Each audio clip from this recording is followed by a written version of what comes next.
I've been excited about this for a long time because this is a story that nobody's talking about, but it's something that you need to know. Welcome back to the program. Melissa Koller is with us. Melissa is the operations manager at Koller Moving and Storage. Melissa, welcome. Hi, Paul. Good to talk to you again. Absolutely. So I want to you went to an information meeting about this new law that's now being enforced, but let's go back. It's a federal law. I understand it had to do with President Obama. So tell us about how we got to where we are. Well, in 2012, President Obama introduced a bill, and he titled it "Moving Ahead for Progress in the 21st Century." So, and that got mandated. It was signed into law. So now you have the Arkansas Department, or the Department of Transportation, references it as MAP 21. And within MAP 21, they gave the Federal Motor Carrier Association, we call it FMSCA, gave them the ability to mandate a rule where an electronic logging device must be used on commercial vehicles that are used for hauling. So not all commercial vehicles. If you're driving around in a vehicle that you're using for business, that vehicle's become a commercial vehicle. But this is a mandate for commercial vehicles used for hauling. And they're saying that if you travel more than 150 air miles, which approximately about 175 road miles, once you pass that amount, they're saying that you have to be electronically logging. And then you also have to do this more than 8 days in a row within a 30-day period. There's just all kinds of little things. But the biggest point is that commercial motor vehicle, a vehicle that's hauling becomes a commercial motor vehicle when its gross vehicle weight rating, so its GVWR, is more than 10,000 pounds. And what a lot of people didn't understand is that your one-ton dually out there it has that gross vehicle weight. And a lot of our farmers and ranchers, a lot of our people hauling horses, cattle, pigs that are doing it for shows, that are doing it for rodeo, when they take their one-ton truck and they hook up their trailer and load that down with the livestock that can fit in that trailer, they are a commercial motor vehicle.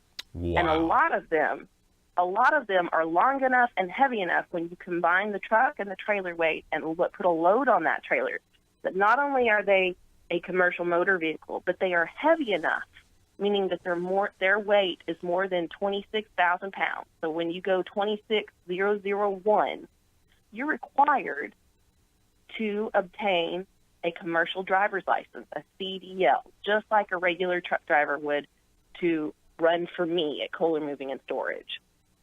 Okay? Wow. And so if you pass, if you do more than a short haul, so if you operate more than 100 air mile radius, if it takes you more than 12 hours to start and return to the same location, if you drive more than 11 hours, you're going to have to, you've always supposed to be logging. But now they're going to require that logging to happen on an electronic logging device. So a device that's going to cost you an investment, and they're not cheap. Now, yes, some of those devices can be on a cell phone, but, that may require you to upgrade to a phone that's much more expensive than the normal, a farmer that's operating on a tight budget might be using right now. Not everyone's carrying a smartphone these days. I know that could shock some people, but they aren't. A lot of drivers in my industry, the average driver today in the household moving industry is in their 50s. They don't like a smartphone. Their fingers are big and fat, and they don't like to tap on the screen. You'd be amazed how many I find with a flip phone still. Yeah. That wouldn't work for this. If they don't have a van line providing that logging device for them. So you're talking about an overbearing cost, and you're talking about mandating something on these people that, quite honestly, if you talk to the Arkansas Truckers Association, they're going to tell you, and they told me, because I called them, well, they were always supposed to be logging. Well, most of these people didn't know that. Yeah. Most of these people didn't know that their vehicle weight was requiring them to have a CDL to operate. Right, yeah, because this was passed in 2012. Nobody was enforcing it here in Arkansas. So practically speaking, you're a farmer. You're going to transport your your livestock, and you're Right. saying now that you're going to transport your livestock. You like you said, you've hooked up to your one ton truck. You got the trailer. Now you're supposed to have a CDL and a logging device installed in your car, and the reason this is a big deal, folks, is because they're telling people now. I mean, I was talking to somebody who was saying, they were these trucks were pulling into like a livestock show of some kind, like kind of a recreational deal, and you'll have to excuse my ignorance of that, but they had people there telling them, hey, we're about to start enforcing this. They're about to start enforcing, and you're going to get a huge ticket if you don't start to make these changes. And so this could possibly affect a whole lot of Arkansans that have no idea what's coming. Absolutely.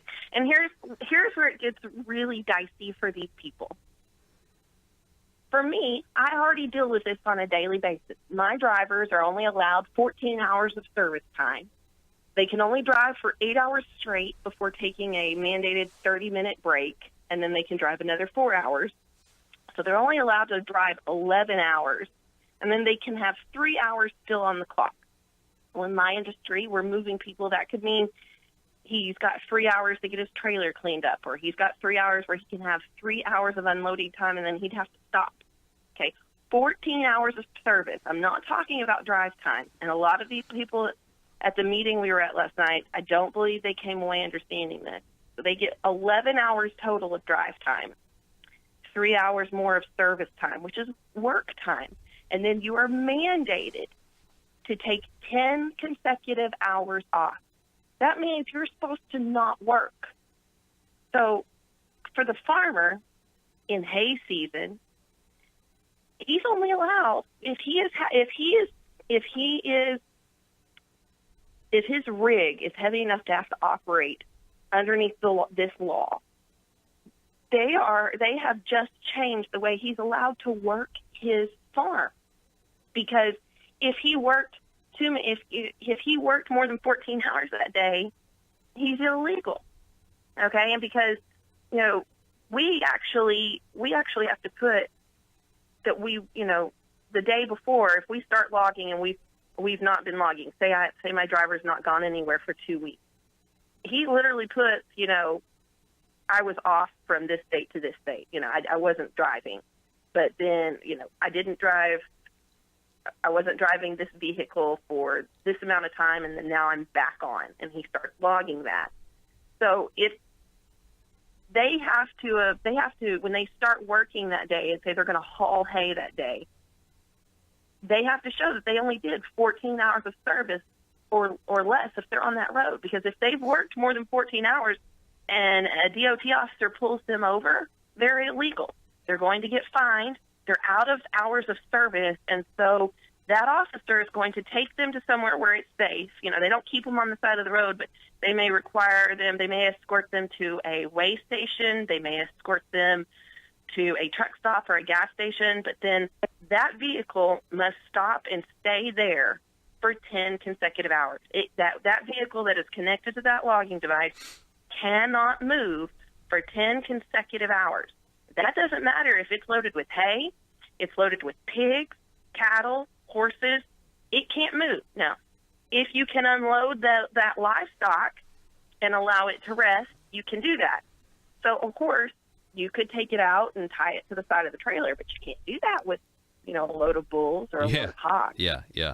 Okay. Right? Yeah. So, This is a mess. We're talking with Melissa Koller, operations manager at Koller Moving and Storage. Okay, so Melissa, last night you've done a great job, by the way, of explaining where the rub is and what's coming down the pike. But obviously, the Arkansas law enforcement, they're telling people that they're about to start ticketing folks who don't have this. So there was a public information meeting last night with the Arkansas Department of Transportation. Am I correct about that? What was the attitude for the people in the room? The attitude is a lot of anger and a lot of confusion. And to be quite honest, though I'm appreciative of the highway police coming out and speaking to us, they didn't make the law any more clear for most of those people. Everybody came away just as confused as they were. When people ask them questions about, well, what's going to happen when I cross into Oklahoma or Missouri or Texas, they kept getting the answer, well, I can't say. That we can only say what we're going to do here in Arkansas. Well, why not? This is federal law, and you're telling us you're going to enforce federal law on us. This isn't an Arkansas Highway Police. This isn't an Arkansas state law. They are the representatives of the Department of Transportation in Arkansas, and they're going to enforce a federal law. So, where he's saying, well, we might not go to that extreme or choose to do that. I can't tell you what Oklahoma's going to do. Well, I mean, if you're going to enforce federal law, shouldn't they all have a standard of what they're going to do? They don't.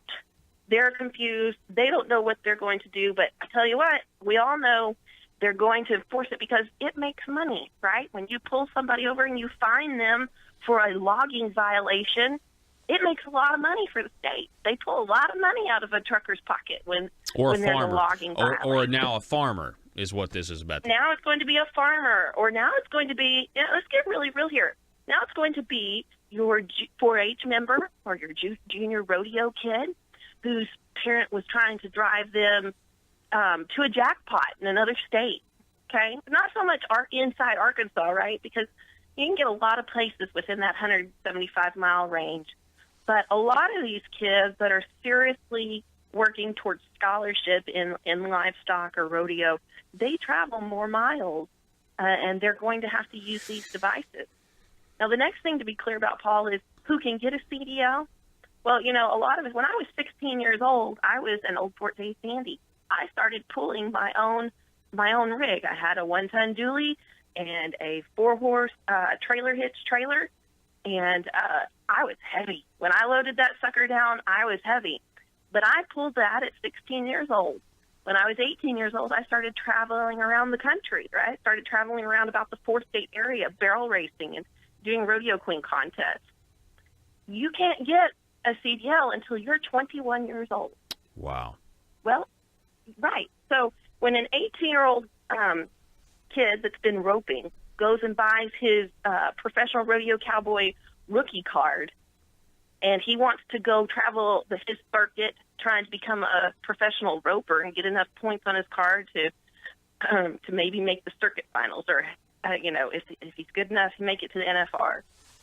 If he's carrying a rig that his gross value weight passes 26,000 pounds, he'd have to have a CDL to drive that rig. But he can't get that license until he's 21 years old. So, for my trucking industry, I can't even insure a trucker until he's 25 years old, which is one of the reasons the trucking industry is having a very difficult time. Yeah. Because we have, by the time a guy's 25, has he done anything to get himself in trouble where I can't hire him now? Right. Yeah. It's a lot of overbearing, overreaching law that is going to really hurt so many industries. So, obviously this is federal law, federal overreach. Somebody, actually Bob Bailey, writing on our Facebook page that Obama strikes again. This needs to be repealed. I guess the question is: did anybody at the meeting ask the state police why they're all of a sudden enforcing this when they weren't before? I mean, this is, like you said, it was back in 2012. Why all of a sudden? I mean, is this a directive from the governor saying we're going to enforce this now? No, it's not. So the bill was introduced in 2012, and the mandate went into effect for the trucking industry on December 18th of 2017. Okay.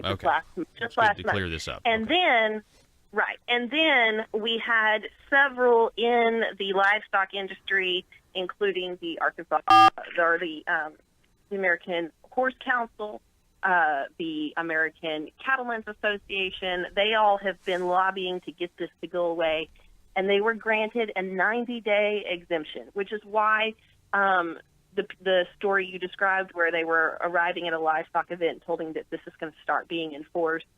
Well, that's why they're saying it's going to start being. For me, for those in trucking, in any type of trucking, this rule came into effect for us December 18th. We've been preparing for this for a while.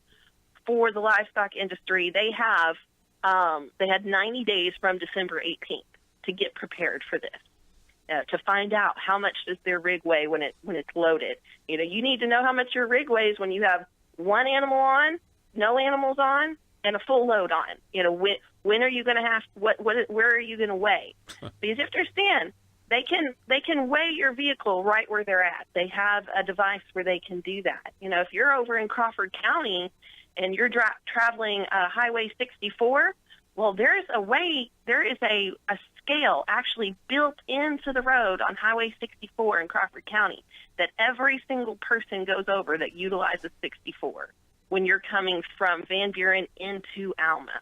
Okay, so on the eastbound side, and it actually, if you're overweight, it's going to take a picture of your license and your vehicle.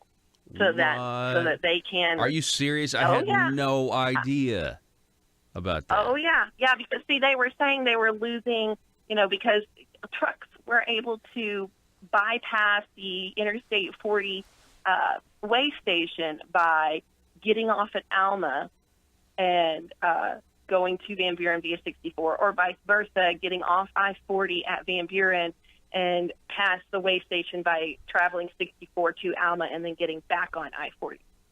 So because, there's not, you don't have another weigh station you pass for a really long time. You've got weigh stations on I-49 at Springdale, and you've got an weigh station on at I-40 between Alma and Van Buren. So there's now a weigh station literally built into the road. So this is a huge issue. I mean, did anybody at the meeting talk about, is there anything the state can do to just not enforce this? Just say, hey, we're not going to enforce this. This is ridiculous. Not unless the governor and our legislature is willing to forego federal funds because it's a federal mandate. Well, okay, so that answers that question. The answer is no, I guess. Exactly. Especially with the group we have in power right now. You have to realize too, the burden of proof has changed. It used to be your burden of proof was really on the Department of Transportation had to prove you were violating. But with this mandate, with this electronic device, the burden of proof really has come on to the driver of the vehicle. They're going to ask you specific questions for these livestock people. If you declare prize money as ordinary income, so if you're making enough prize money that you declare it as part of your ordinary income on your taxes, you cannot be exempt from this law. Yeah. If the cost of the underlying activity, right? So if you write that off as a deduction or a business expense, when I was an 8-year-old, my dad decided to buy me horses, and we used that as a deduction because, we are entrepreneurs. We have our own business. Well, if you do that, you are not exempt. Because you're now a commercial commercial motor vehicle. Yeah. Mm-hmm. Wow. And so maybe you don't have to have a CDL if your rig isn't over that 26,000 pounds, but you do have to log because you're a commercial motor vehicle. Wow. Wow. And then for those kids, or even those rodeo people that are doing well enough that they've obtained sponsorships, and, you usually know who they are because they'll wear patches on their shirt, or maybe they have sponsorships on the side of their trailer. They've got logos there. Well, that makes them a commercial motor vehicle, and they are not exempt. So I asked the highway police last night. I said, "What questions are you going to ask so that these people understand that that's going to make them have to follow this law?" And he's like, "Well, these things right here is what I just said to you." And so, how does the DOT prove that I claimed these things on my taxes? If he says, "Well, you're a commercial motor vehicle, what did you claim on your taxes?" I mean, that's a really confusing aspect. What do you mean? Why are you asking me about my taxes here on the side of the road? Wow, that's gonna be strange. Yeah, it's weird. Right, very intrusive. And we're talking. I operate under this anyways. I get this. I have a Volvo tractor. We've got trailers. I know I have to operate this. But for these people that, they're operating a horse trailer or a livestock trailer, or a flatbed trailer with a load of hay. I mean, we've just gone way overboard. Yeah, I agree. Well, I hope we're going to cut this into a video, Melissa. We're going to send it out. Hopefully, we can garner some attention. Hopefully, we can get more information and figure out something to do. May need to contact our federal delegation on this for sure as well. But Melissa Koller, operations manager at Koller Moving and Storage, I really appreciate the information. It has been really informative. Thank you, Paul, for having me. All right. Thank you. Good morning to you, Melissa, and good morning to everybody else. We got to take a break. Back in a moment.